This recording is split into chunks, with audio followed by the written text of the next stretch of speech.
Selamat datang di kanal Spice, St. Philip's Indonesian Congregation Eastwood. Nama saya Pendeta Kian Holik. Selamat menikmati khotbah-khotbah Alkitabiah di kanal ini. Sekiranya ada pertanyaan, dapat menghubungi kami di Instagram atau Facebook @spice.syd atau email kami di spice@stphils.org.au. Kiranya Tuhan memberkati. Datang di ibadah di Spice pada hari ini. Senang sekali buat beberapa saudara-saudara yang sedang datang dari Indonesia juga selamat datang. Dan kami senang sekali kita bisa berada di tempat ini untuk beribadah kepada Tuhan dan untuk mendengarkan firman Tuhan bersama-sama. Mari kita berdoa sebelum saya menjelaskan kebenaran firman Tuhan yang tadi kita baca. Bapa di dalam surga, kami bersyukur ya Tuhan kalau kami diberikan kesempatan untuk boleh membuka sebagian daripada firman-Mu dan sebentar lagi kami akan mendengarkan bagaimana firman Tuhan dijelaskan bagi kami. Tuhan, kiranya Engkau boleh ada di tengah-tengah kami, Engkau boleh berbicara kepada kami, dan Engkau boleh menggunakan ya Tuhan kata-kata yang penuh dengan segala keterbatasan, dan suara manusia yang Tuhan sudah berikan kepada kami melalui saya, biarlah kiranya Tuhan ini boleh menerjemahkan firman yang hidup itu ya Bapa. Terima kasih Tuhan, tinggallah di dalam kami dan beradalah di dalam kami dan bekerjalah di dalam hidup kami pada saat ini. Di dalam nama Tuhan Yesus kami berdoa. Amin. Saudara-saudara, selama 23 tahun pelayanan saya di dalam pelayanan penuh waktu ini, saya belum pernah terus terang khotbah dari kitab Hosea. Jadi ini pertama kali, saudara-saudara. Jadi jangan kaget begitu ya. Tetapi juga bukan hanya itu saja, tetapi saya juga belum pernah untuk berkhotbah kitab Hosea dari awal hingga akhir. Dan ini sebuah challenge juga buat saya. Oleh karena itu saya mengucap syukur sekali untuk kesempatan ini. Tetapi bukan hanya itu saja, saya ada pengakuan lagi nih. Pengakuan satu lagi ialah saya merasa saya adiktif. Adiktif bukan di dalam arti yang jelek ya. Tetapi ketika saya membaca kitab Hosea ini, semakin saya terbuka dan semakin saya kepingin tahu lagi. Dan lebih kepingin tahu lagi mengenai apa sih sebetulnya pesan dari Tuhan kepada bangsa Israel dan juga kepada kita pada saat ini. Saya harap juga Anda bisa melakukannya. Kalau misalnya Anda belum pernah baca kitab Hosea dari awal hingga akhir, saya kepingin mendorong Anda untuk bisa membaca kitab ini dari awal hingga akhir. Mungkin hanya butuh waktu nggak sampai setengah jam untuk bisa membaca dari awal sampai akhir, tetapi ini adalah sebuah exercise atau suatu kebiasaan yang baik sekali kalau misalnya kita bisa melihat kebenaran firman Tuhan dari satu kitab secara utuh. Nah saudara-saudara, kitab Hosea ini membuka banyak sekali momen-momen ajaib di dalam kehidupan bangsa Israel dan juga saya harapkan di dalam kehidupan kita semua ketika kita membaca firman Tuhan. Saya yakin saudara punya momen ajaib ya di dalam kehidupan ini, betul nggak? Oke, saya nggak tahu apakah saudara punya momen ajaib mungkin ketika pertama kali pergi ke luar negeri. Mungkin itu sebuah momen ajaib yang membuka mata saudara. Atau mungkin ketika pertama kali married mungkin. Ya, ketika pertama kali married itu momen ajaib untuk melihat saudara-saudara pasangan yang datang dan siap untuk menikah dengan kita, mau berjanji seumur hidup untuk tinggal bersama-sama dengan kita. Atau mungkin momen ajaib lainnya ialah ketika anak pertama saudara lahir mungkin.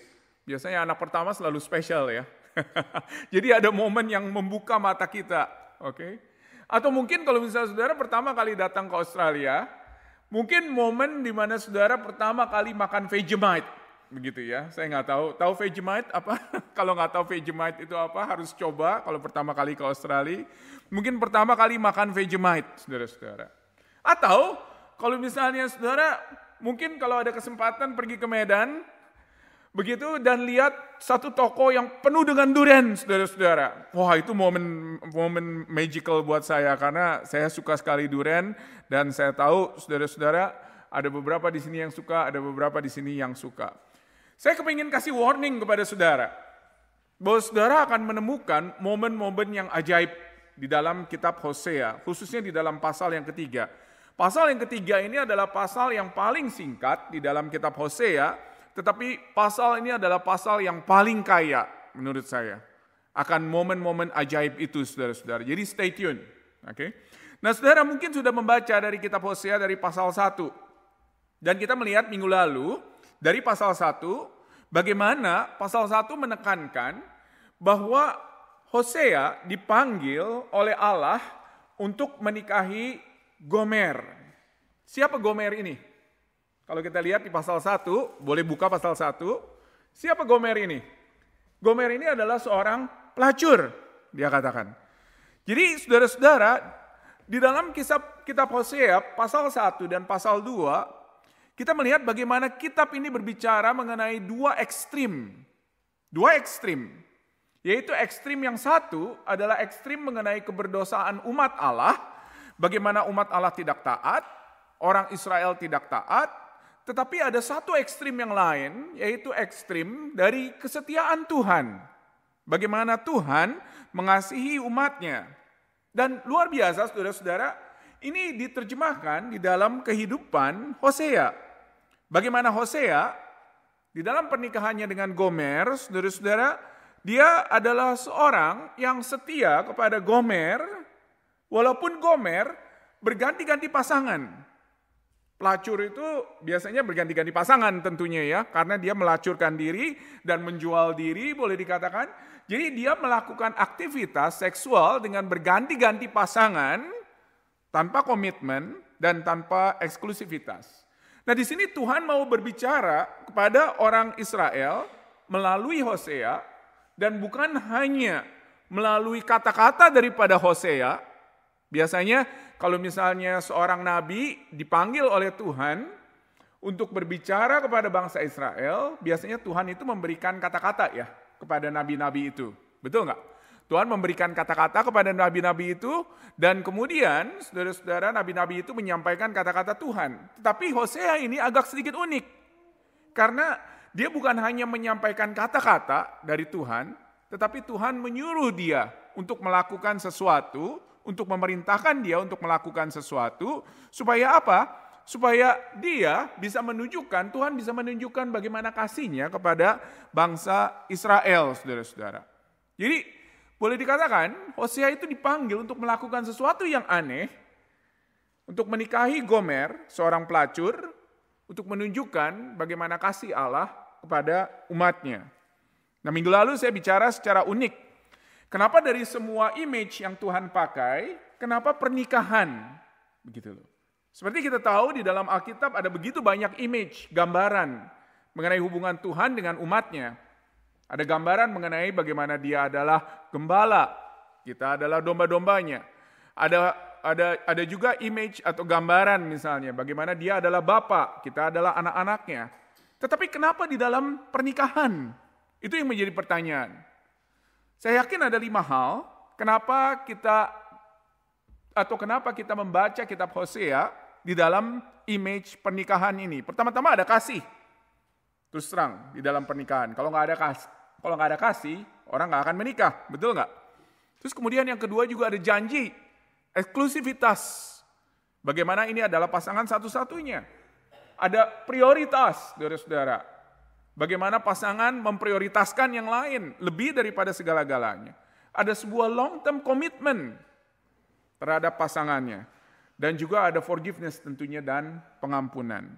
Nah, Gomer di sini mewakili orang Israel yang tidak setia.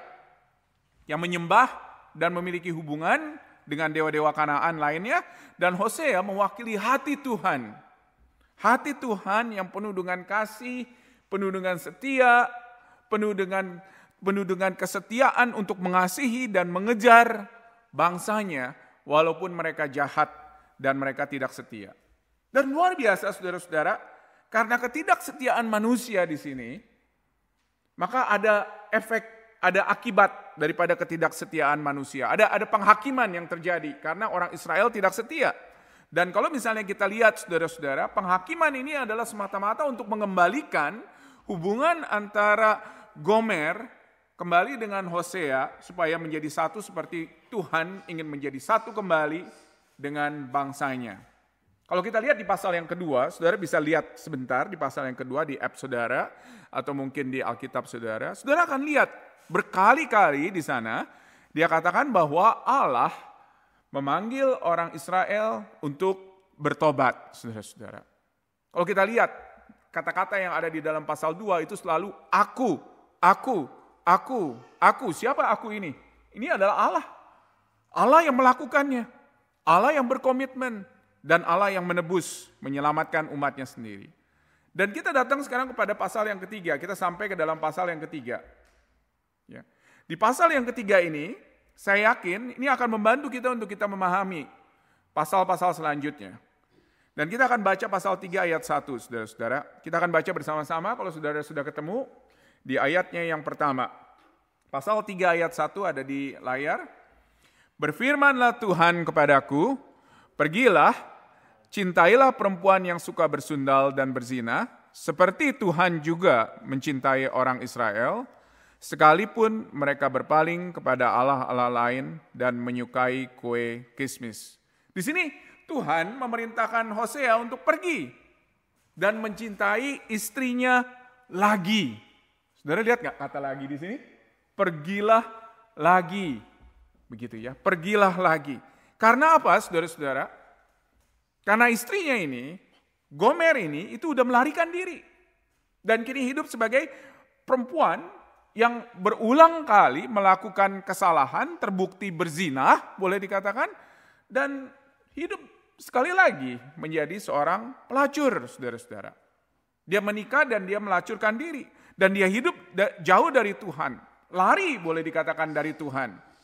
Namun Tuhan mengasihi dia. Tuhan mengasihi Israel di dalam cerita ini. Dan Tuhan juga menunjukkan bagaimana kasihnya kepada Israel dengan menyuruh Hosea untuk menikahi atau untuk mengambil kembali Gomer, saudara-saudara. Dan kita lihat bagaimana sepanjang hidup Gomer, kita melihat bagaimana Hosea terus-menerus untuk mengasihi, dan terus-menerus untuk memberi, dan terus-menerus untuk mengambil Gomer kembali. Dan ini melambangkan sekali lagi bagaimana kesetiaan Tuhan kepada Israel, walaupun umatnya tidak setia. Saya seringkali pikir ini gak masuk akal sama sekali. Ini gak masuk akal sama sekali. Kenapa? Ketika Israel tidak setia, Tuhan gak pergi aja gitu loh kepada bangsa lain. Ya gak? Ada bangsa lain yang mungkin jauh lebih baik mungkin daripada bangsa Israel pada waktu itu. Mungkin orang Filistin atau mungkin bangsa lain begitu loh. Kenapa enggak? Kenapa enggak Tuhan pergi ke bangsa lain? Dia memutuskan untuk dia tinggal dan untuk terus mencari orang Israel, saudara-saudara. Dan ini luar biasa, inilah dia gambarannya, inilah dia ilustrasinya. Bagaimana kesetiaan Tuhan kepada bangsanya ini, saudara-saudara. Walaupun bangsanya ini tidak setia kepada dia tetap setia kepada bangsanya. Dan dia memanggil Israel untuk kembali lagi kepadanya. Dia memanggil Israel untuk kembali lagi kepadanya. Seperti Hosea disuruh untuk memanggil lagi atau untuk membeli lagi di sini Gomer, saudara-saudara. Dan kita lihat karakter daripada Gomer di sini. Semua orang tahu, saudara-saudara, bahwa dia memilih untuk menikahi dirinya dengan Hosea, dan bahkan dia memiliki 3 anak ya, seperti kita tahu.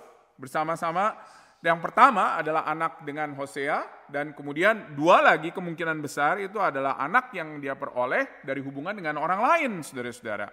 Dan kita lihat bagaimana di dalam keadaan ini, di dalam konteks ini Hosea disuruh untuk menebus kembali Gomer dan untuk menerima dia kembali.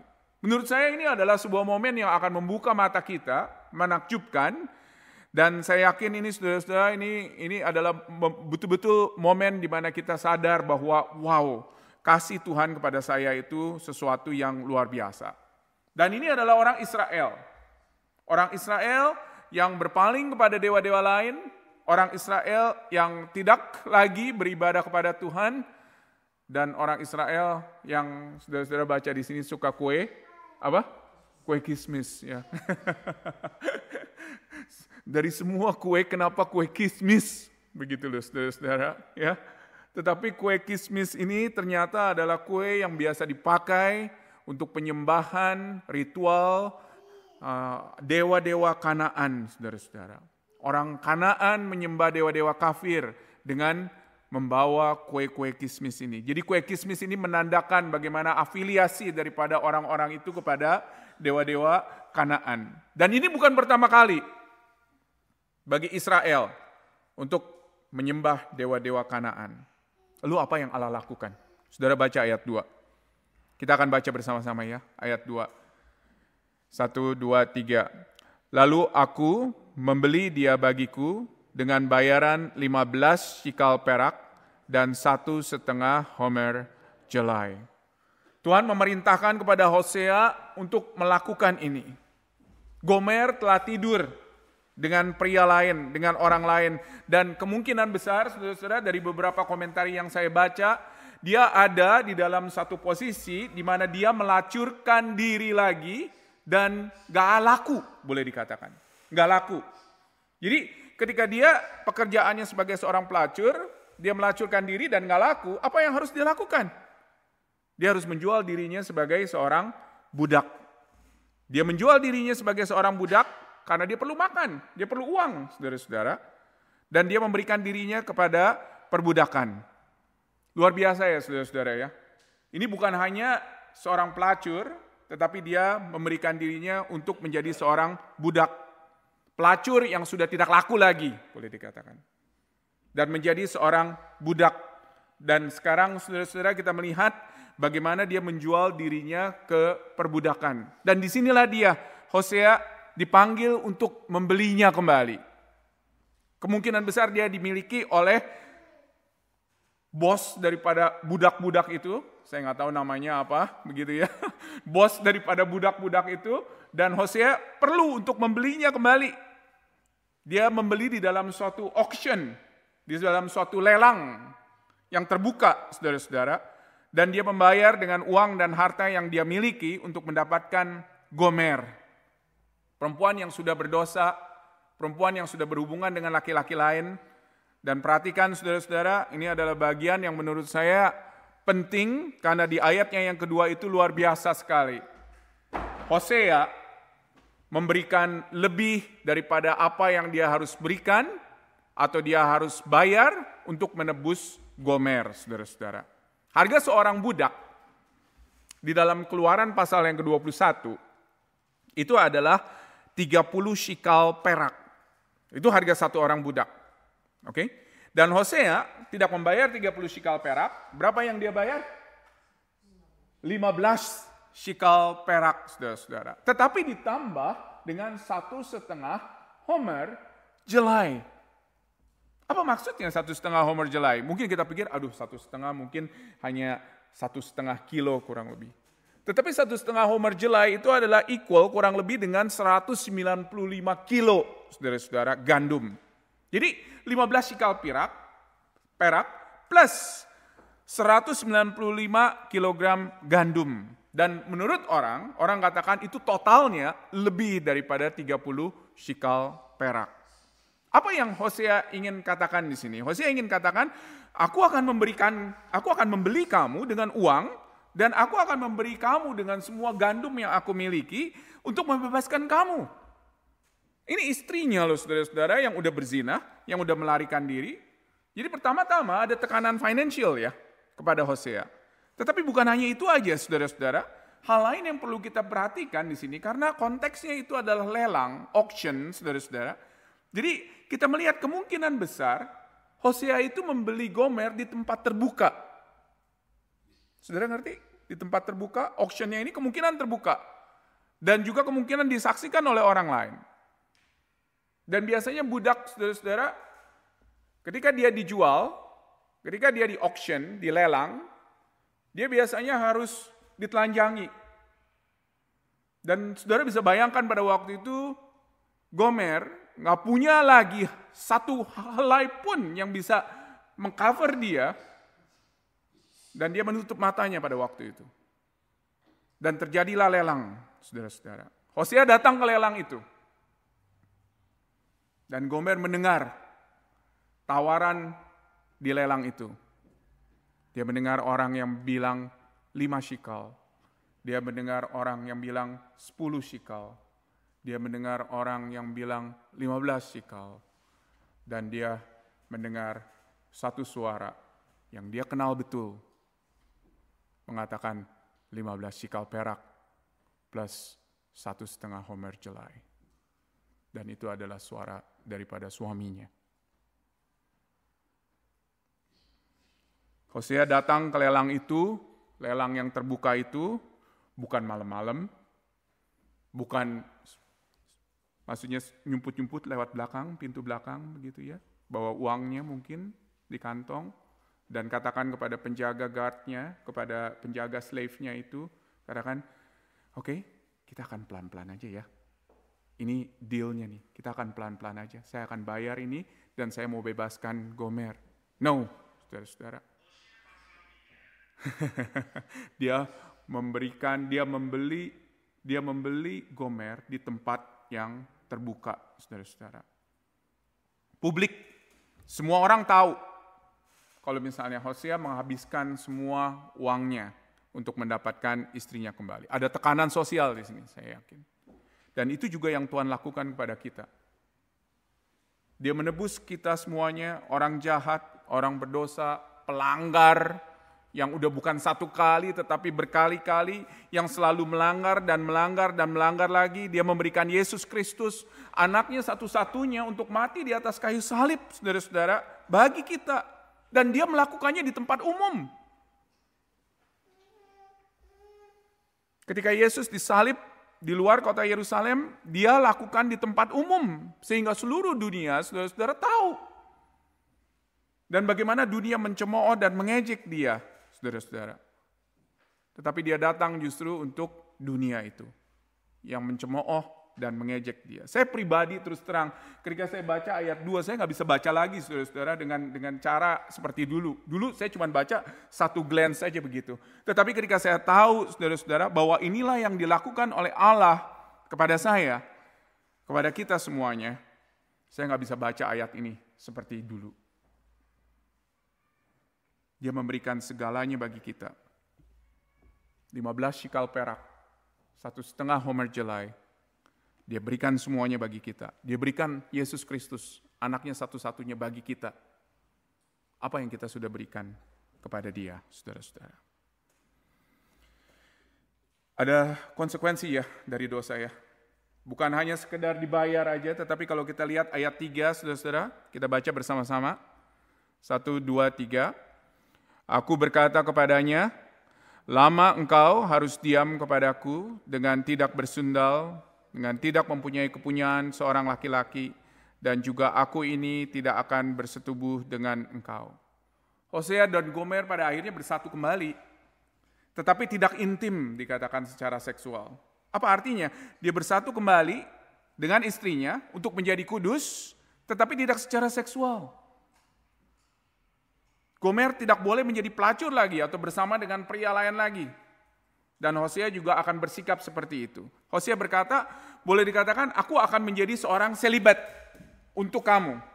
Dan alasan mengapa Allah di sini menggunakan gambaran ini bagi Israel, karena apa? Karena dia kepingin Israel tidak lagi pergi untuk keluar dan menyembah dewa-dewa lain. Atau bahkan menjauh dari Tuhan. Tuhan gak berkata seperti ini loh. Dia gak berkata bahwa oke, aku akan menebus kamu dan kamu boleh berbuat seenak kamu karena aku sudah menebus kamu. Aku akan terus mengampuni kamu. Dia gak berkata seperti itu. Dan itu seringkali adalah gambaran kita sebagai orang-orang Kristen. Berpikir bahwa Tuhan sudah ampuni saya, Tuhan sudah mati di atas kayu salib buat saya, dan ini memberikan saya permit untuk saya berbuat dosa. Untuk saya boleh berbuat apapun. Karena pada akhirnya saya bisa kembali ke gereja dan ngaku dosa dan lain sebagainya. Saya boleh kan melakukan hal itu? No, saudara-saudara. Sama sekali tidak. Paulus berkata di Roma 6 ayat 1-2, dia katakan, jika demikian, apa yang hendak kita katakan? Bolehkah kita bertekun dalam dosa supaya semakin bertambah kasih karunia itu? Sekali-kali tidak. Bukankah kita telah mati bagi dosa, bagaimanakah kita masih dapat hidup di dalamnya? Siapapun saudara-saudara yang pernah mengalami kasih karunia daripada Tuhan Yesus Kristus, kasih Allah yang sejati, tahu bahwa Kristus itu menyelamatkan kita terlebih dahulu dengan mengasihi kita, dengan mati di atas kayu salib bagi dosa-dosa kita. Dan kita sudah melihat saudara-saudara, kasih Allah yang begitu besar. Dan ketika kita melihat hal tersebut dan sadar begitu besarnya kasih Allah, begitu indahnya kematian daripada Yesus Kristus di atas kayu salib karena begitu besar kasih Allah kepada kita. Dan kebenaran dan kebaikan dan anugerahnya saudara-saudara, saudara akan terus diingatkan bahwa ini adalah sebuah harga yang mahal yang Tuhan sudah berikan kepada kita. Kitab Hosea ini sekali lagi bukan kitab yang boring menurut saya, tetapi ini adalah kitab yang kaya akan berita Injil. Dan terus membawa kasih karunia ke atas permukaan, terus menerus saudara-saudara. Dan ketika kita melihat hal ini, kita berpikir, wah, ini betul-betulkah seperti ini Tuhan yang mengasihi saya? Perhatikan saudara-saudara periode di mana Hosea dan Gomer tidak berhubungan secara seksual, dan ini adalah periode yang disebut sebagai periode sanctification atau pengudusan dan pembaharuan. Disitulah Tuhan berproses dengan Israel. Dan itu tidak akan mudah, saudara-saudara. Itu akan sulit. Dan itu yang terjadi kepada bangsa Israel, bukan? Setelah masa ini. Kita melihat, saudara-saudara, bagaimana mereka dibuang ke pembuangan, tidak ada lagi akses ke tanah perjanjian, tidak ada lagi akses ke bait Allah, dan mereka harus hidup di sana sebagai orang asing. Hal yang sama juga terjadi kepada kita. Ketika kita percaya kepada Tuhan Yesus sebagai Tuhan dan Juru Selamat, Alkitab mengatakan dengan jelas di kitab 2 Timotius 3 ayat 12 yang ada di layar, dikatakan bahwa memang setiap orang yang mau hidup beribadah di dalam Kristus Yesus akan menderita aniaya. Dan ini bukan sebuah kemungkinan, saudara-saudara. Ini adalah suatu kepastian. Dia katakan semua orang yang serius berjalan bersama dengan Kristus akan mengalami penganiayaan. Kalau saudara adalah seorang Kristen dan saudara mengatakan bahwa hidup saya di dalam Kristus itu hidup yang susah. Karena apa? Karena ketika saya berjalan dengan Kristus banyak orang gak suka dengan saya. Banyak orang membenci saya. Banyak orang mengisolasi saya. Saya katakan kepada saudara mungkin itu adalah salah satu kebenaran yang saudara sudah lakukan. Jadi keep walking on it. Terus berjalan di situ. Karena jelas sekali, siapapun yang ikut Kristus akan mengalami penganiayaan. Dan di sini kita melihat bagaimana Israel dipanggil kembali untuk beribadah dan berjalan bersama dengan Tuhan, dan negara itu atau bangsa itu melalui masa-masa yang sulit. Ayat 4, saudara-saudara. Sebab lama orang Israel akan diam dengan tidak ada raja, dengan tiada pemimpin, tiada korban, tiada tugu berhala, tiada efod, dan terafim. Periode ini adalah periode pembuangan di mana bangsa Asyur datang untuk membawa orang Israel pada waktu itu keluar, mengambil kemerdekaan mereka, dan mereka dibuang boleh dikatakan. Dan bangsa Tuhan pada waktu itu menyadari bagaimana mereka sungguh-sungguh membutuhkan Tuhan. Di mana mereka berada, saudara-saudara, pada waktu itu di tanah pembuangan. Mereka tidak mempunyai raja, mereka tidak mempunyai pemimpin, mereka tidak punya bait Allah, gak ada pengorbanan kepada Allah, tidak ada imam yang pakai efod. Itu saudara-saudara, kenapa ditulis ini efod, boleh dikatakan. Tidak ada pemimpin, tiada efod, dia katakan. Dan terafim, itu adalah penutup dada kebenaran yang dipakai oleh para imam, saudara-saudara. Gak ada kehadiran itu. Ini adalah satu masa yang sulit, masa pengasingan. Tetapi justru di situ Tuhan kepingin menguji mereka untuk mengatakan bahwa aku mengasihimu dan aku akan terus mengasihimu. Dan di ayatnya yang kelima ini, saudara-saudara, ada sebuah harapan yang pada akhirnya datang ya. Karena ayatnya yang kelima ini, saudara-saudara, adalah ayat di mana memberikan bangsa Israel sebuah pengharapan. Kita akan baca bersama-sama, saudara-saudara, di ayatnya yang kelima. Kalau sudah ketemu, 1, 2, 3. Sesudah itu orang Israel akan berbalik dan akan mencari Tuhan Allah mereka dan Daud raja mereka. Mereka akan datang dengan gemetar kepada Tuhan dan kepada kebaikannya pada hari-hari yang terakhir. Siapa yang nggak mau, saudara-saudara, untuk menikmati kebaikannya dikatakan pada hari-hari yang terakhir? Siapa yang nggak mau? Dan Hosea mungkin menggambarkan pada waktu itu kepada orang Israel akan kebaikan yang mereka akan terima. Ini adalah dalam bentuk kekayaan, dalam bentuk kebebasan, dalam bentuk kembali dari pembuangan ke tanah perjanjian, dalam bentuk kemakmuran, saudara-saudara. Dan luar biasa, kita sebagai pengikut Kristus, kita memperoleh sesuatu yang lebih daripada ini. Kita sebagai pengikut Kristus, kita memperoleh janji yang melebihi ini, saudara-saudara. Jadi kalau misalnya saudara pikir bahwa orang Israel itu adalah a much better nation, atau a much better people, saudara-saudara, we are much better people di dalam Kristus. Karena jelas sekali saudara-saudara di dalam 1 Petrus 1, ada di layar, 1 Petrus 1 ayat 3 dan 4, dia katakan bahwa kita adalah orang-orang yang menerima bagian yang tidak dapat binasa, tidak dapat cemar, dan tidak dapat layu yang tersimpan di surga bagi kamu. Orang Israel akan mengalami lagi, saudara-saudara, periode kesulitan, periode di mana mereka diasingkan, periode perang. Kita lihat sendiri sekarang, betul nggak? Mereka akan mengalami itu semuanya. But we are much better.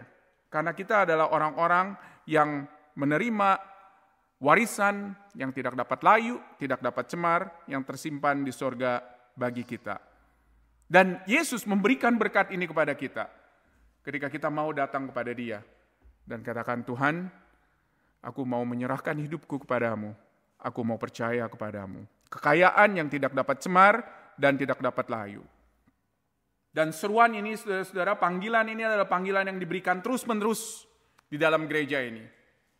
Dan kalau saudara mengatakan bahwa ini adalah berita bosan, ya saya udah bosan gitu loh dengan berita ini, oke? Tiap minggu saya dengar. Tetapi itulah saudara-saudara yang menjadi pemberitaan kita. Bahwa kami ingin memanggil setiap orang untuk datang kepada Allah dan menerima Tuhan Yesus Kristus sebagai Tuhan dan Juru Selamat.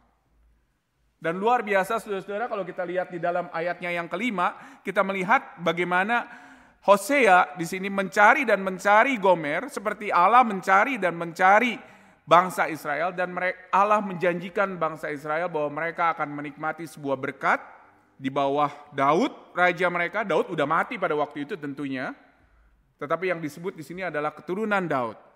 Mesias itu saudara-saudara, yang akan datang di dalam Tuhan Yesus Kristus. Di kota Daud, di Bethlehem. Luar biasa saudara-saudara. Jika kita belum pernah mengalami kasih dan penebusan dari Tuhan Yesus Kristus, kasih yang melampaui batas, kasih yang lebih daripada apa yang kita pernah bayangkan, kita harus meresponi hal ini, saudara-saudara. Ketika kita mendengar suara dari Tuhan Yesus dengan mengatakan, datang kepadaku, dan kamu akan memperoleh air hidup. Kamu akan memperoleh roti hidup. Dan akulah gembala yang baik. Datang kepada Dia. Itu respon kita, saudara-saudara. Dan mungkin juga ada kita dari sini, kita yang ada di sini, yang sudah mengikuti Kristus sudah lama. Dan kita melihat diri kita pada saat ini, dan katakan bahwa saya sudah mengecewakan Tuhan berkali-kali. Saya lari dari Tuhan. Saya mau menyembunyikan diri dari Dia. Apa yang harus kita lakukan, saudara-saudara, ketika kita mendengarkan berita ini? Untuk datang kepada Dia dan katakan, Tuhan, kasihanilah aku. Tuhan, kuasailah diriku. Tuhan, hiduplah di dalam aku sekarang ini. Kalau saudara mendengar suara Tuhan pada saat ini, jangan hiraukan. Responi Dia. Dan katakan, Tuhan, ini aku. Pakai aku ya Tuhan. Yesus, terimalah aku. Dan biarlah kiranya aku boleh memperbarui janjiku yang dibuat dengan sebelumnya, dengan mempelai laki-laki Yesus Kristus. Luar biasa saudara-saudara, Dia menerimamu dengan tangan yang terbuka. menerima kita semua dengan tangan yang terbuka. Mari kita berdoa. Bapa di dalam sorga, lagu yang kami kenal ya Tuhan, Come Thou Fount of Every Blessing, mengatakan kami begitu rentan ya Tuhan, untuk melarikan diri dari-Mu. Lagu ini mengatakan, Yesus cari aku saat ku ada di dalam dosa. Untuk membela diriku, dipikulnya salib berat. Ku dipikat oleh dunia, meninggalkan kasih-Mu. Inilah hatiku Tuhan, meteraikan bagi-Mu. Doa kami pada pagi hari ini ialah, ini hati kami Tuhan. Ambillah dan meteraikanlah bagi-Mu. Demi nama Kristus kami berdoa. Amin.